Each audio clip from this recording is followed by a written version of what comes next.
Now let's see the adiabatic relation between temperature and pressure.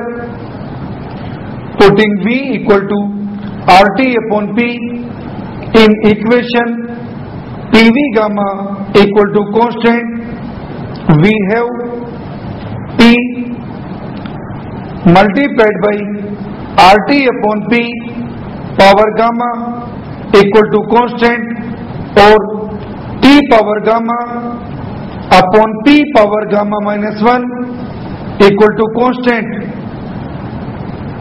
Now let's study isothermal and adiabatic curves.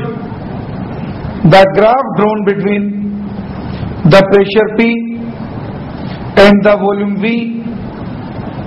of a given mass of a gas undergoing an isothermal change is known as isothermal curve, and that for a gas undergoing an adiabatic change is known as adiabatic curve. In figure, isothermal curves are drawn for a definite mass of a perfect gas at two constant temperatures T1 and T2. Suppose the initial pressure, volume and temperature of the gas are P1, V1 and T1 respectively.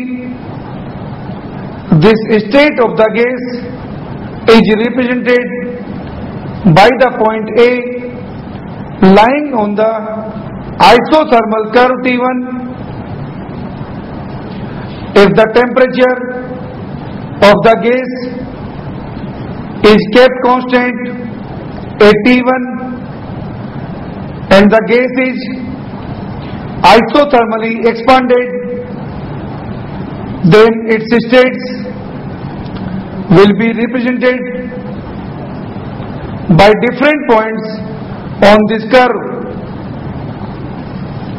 If, however, the gas be expanded from A adiabatically so that it cannot take heat from outside, then along with pressure, its temperature will also fall. Suppose the final pressure, volume and temperature becomes T2, V2 and T2 respectively.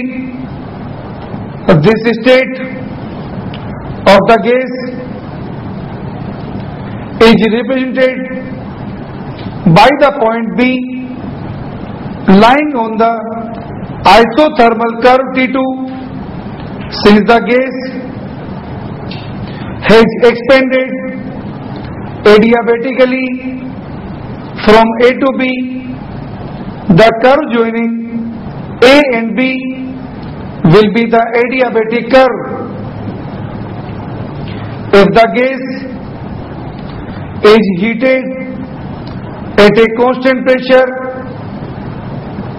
then it will expand according to Charles' law. In this case, the pressure volume PV curve of the gas will be a straight line called isobaric line parallel to the volume axis as shown in figure. In other words, the slope of isobaric line with the volume axis is 0 of all the three curves drawn in the figure.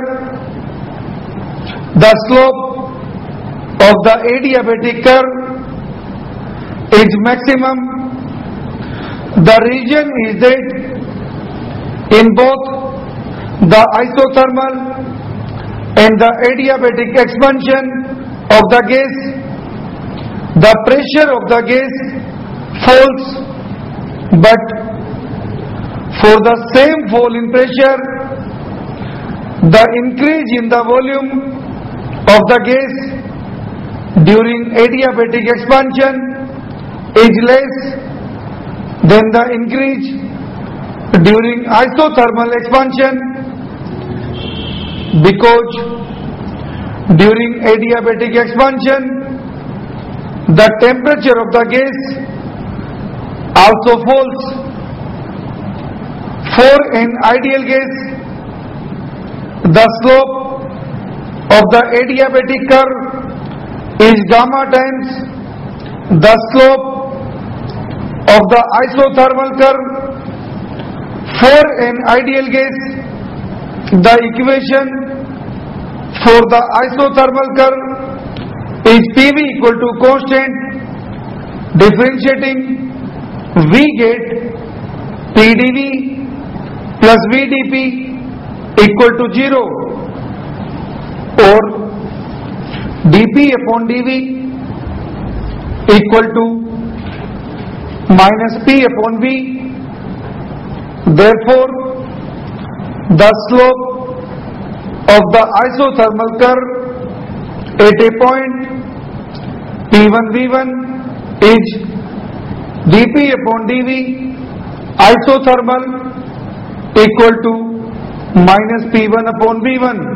Now the equation for the adiabatic curve of an ideal gas is PV gamma equal to constant, where gamma equal to Cp upon Cv. Differentiating it, dP V power gamma plus P gamma V power gamma minus 1 dV equal to 0, or dP upon dV equal to minus gamma P V power gamma minus 1 upon V power gamma equal to minus gamma P upon V.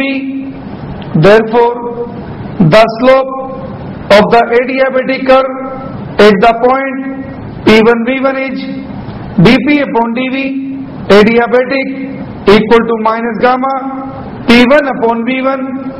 Dividing equation 2 by equation 1, we get dP upon dV adiabatic upon dP upon dV isothermal equal to gamma, that is slope of adiabatic curve divided by slope of isothermal curve equal to gamma.